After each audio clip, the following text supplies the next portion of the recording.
Hey guys, welcome back to Neutral Gaming, and we're back for another episode of Cool Story Bro, your weekly digest for esports and gaming stories. In today's episode, we will be covering some gaming leaks that really shook the foundations of the gaming industry in the past week. On top of that, we have a new game announcement for a very well-respected development studio that I would like to share with you so that we can look forward to it together. Then I will be sharing my impressions for some games that I got early access to, and don't worry, the embargoes for these games have already been lifted, so no worries about leaks coming from me in this episode. And finally, we have some esports news for the Dota 2 and Valorant Pro circuits. So if you're following those games and the pro scenes for those games, then you might want to stay put. And so without any further delays, let's talk about our first story. Let's start this episode with the spiciest stuff: the GTA 6 leaks and the Diablo 4 leaks. This week started with a bang when someone leaked early game development builds of GTA 6 to the internet. The leak also included the game's source code as well as long videos depicting the game in its early development stage, which made the whole ordeal so much bigger than how it would have had if only screenshots of the game surfaced. This leak was later on confirmed by Rockstar itself, and its parent company Take-Two even stepped in to identify the leaker, involving FBI in the investigation as well. The leaked development footage showed a very rough-looking build of GTA 6, which is understandable, by the way, considering how the game is still a few years away from being ready for release.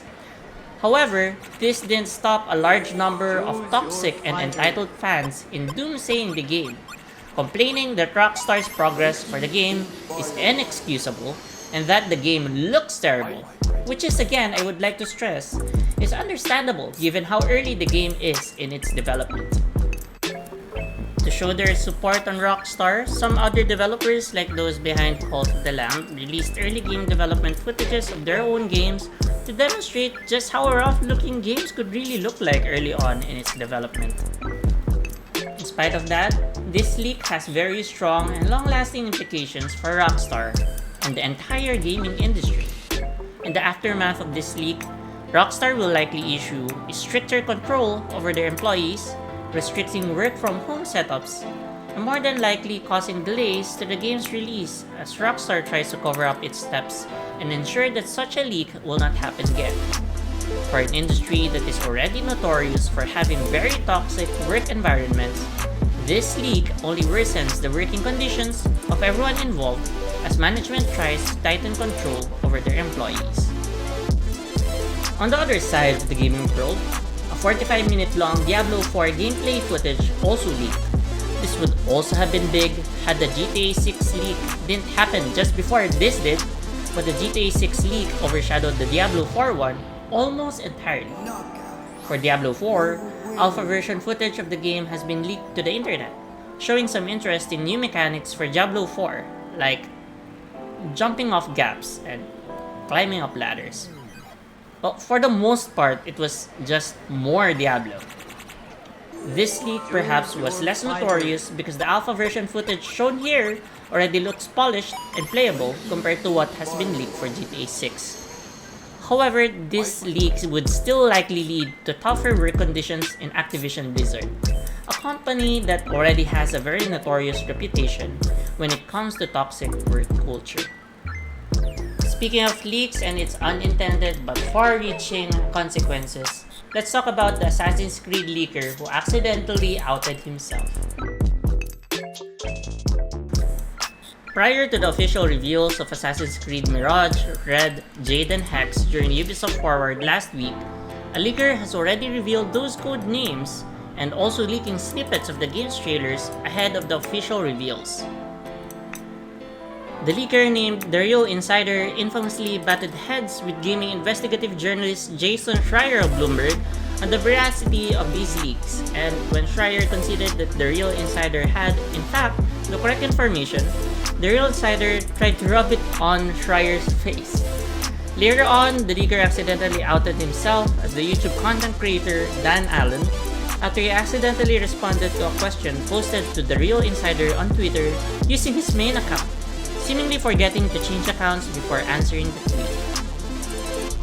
This immediately made him the prime suspect for the leaks, especially since he himself posted on Twitter prior to the leaks a thank you tweet to Ubisoft for letting him preview the Assassin's Creed Mirage trailer prior to Ubisoft Direct. With his identity revealed, the real insider and Dan Allen both scrubbed their existence on Twitter. Before going completely AWOL, Dan posted an apology tweet and an apology video saying that he regrets his actions and that he won't ever do it again, concluding that he will be taking time off of content creation in the meantime as he reflects on his mistakes. But I don't think he was really sorry about his actions. Rather, he was just sorry for getting caught. As someone who has signed NDAs before with publishers like Ubisoft and the PR firms that represent them, I know that this guy is in pretty huge trouble. And at the very least, optimistically, Dan Allen's career in the gaming space is over. And at worst, in the worst case scenario, he could find himself in the tail end of some lawsuits if Ubisoft deems it worthwhile to sue him for his leaks. For us content creators though, this issue is also a blow to us, as we know that this will make publishers and PR firms less trustful of content creators and gaming journalists, especially upstart ones like yours truly. It's already hard to gain early access and receive preview invitations for games in development even before this leak, but with Dan Allen's actions, things are just about to get tougher. In other less depressing news, an Iron Man game is in the works. EA Motive just revealed that they are working on a new, yet untitled, single-player Iron Man game. EA Motive is the studio behind Star Wars Battlefront 2, Star Wars Squadrons, and the Dead Space remake. The first two are great games that I've enjoyed playing, while the third one is currently looking good based on what EA Motive has shared to the press so far. Just basing off these three projects so far, I am highly optimistic of this new Iron Man game. It's been a long time since we've gotten a single-player game with Iron Man on the lead role, what with his death in the MCU excluding him from the more recent Marvel projects, so this one ought to be a good comeback title for Tony Stark. Not many details have been revealed about this game so far, but it's definitely on my watch list. Now, let's talk about my Rainbow Six Mobile Beta impressions.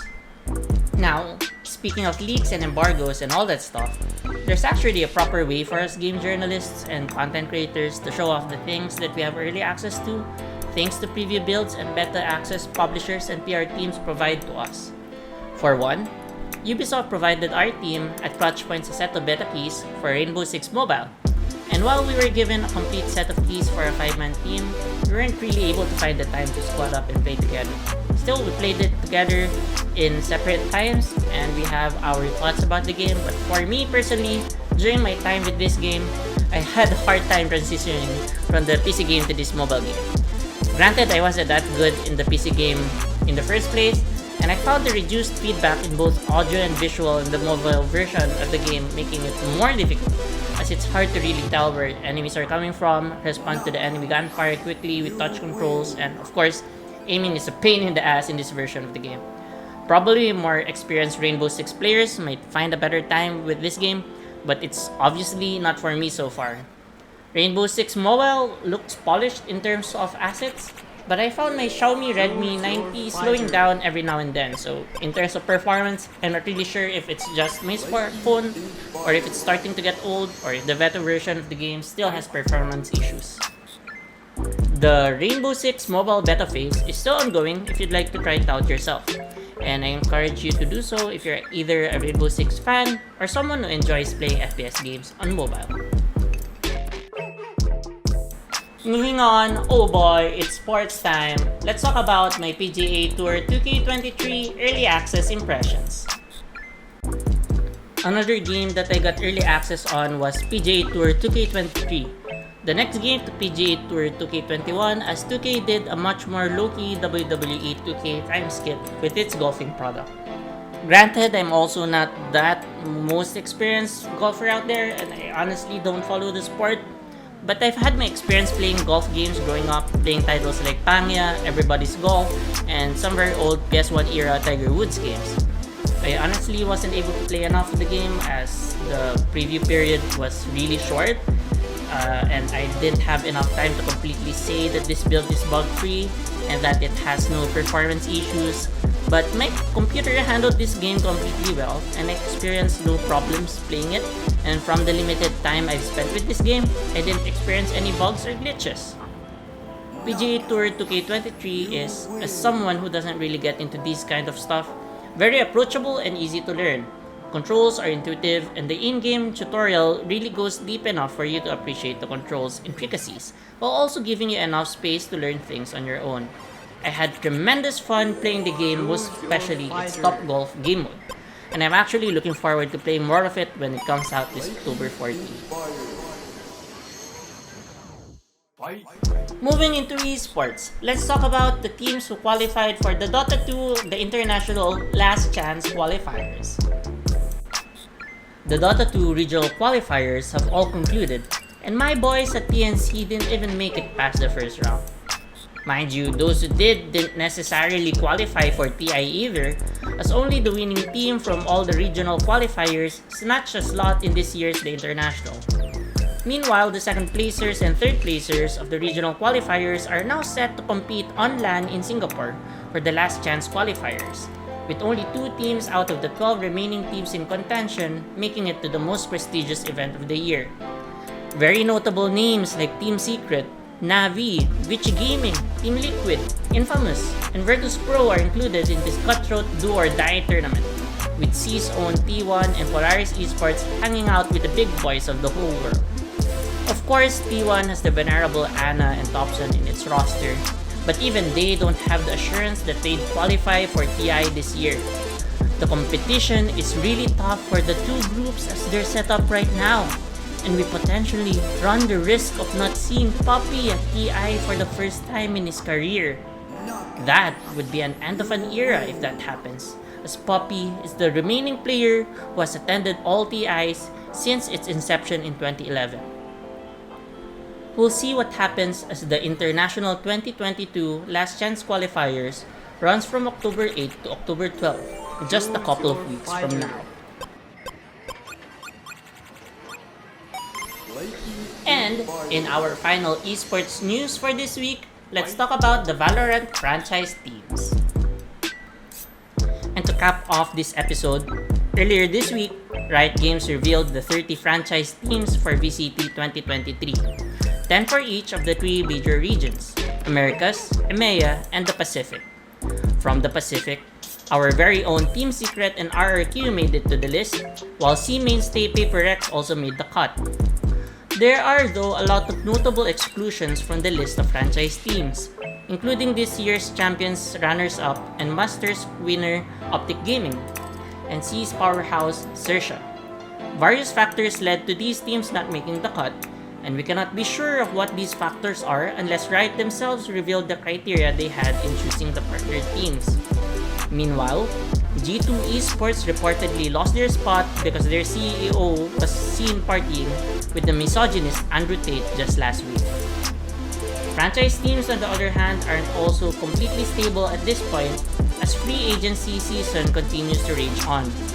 For example, Team Secret's Wits and Dispenser have already posted on social media calls of LFT and LFO, signaling changes within the Philippines top dogs, which will, no doubt, be followed by similarly big changes in other C teams.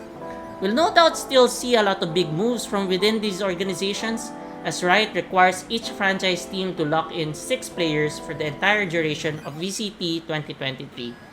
So, it's exciting to see what's in store for these teams, players, and organizations in the next few weeks.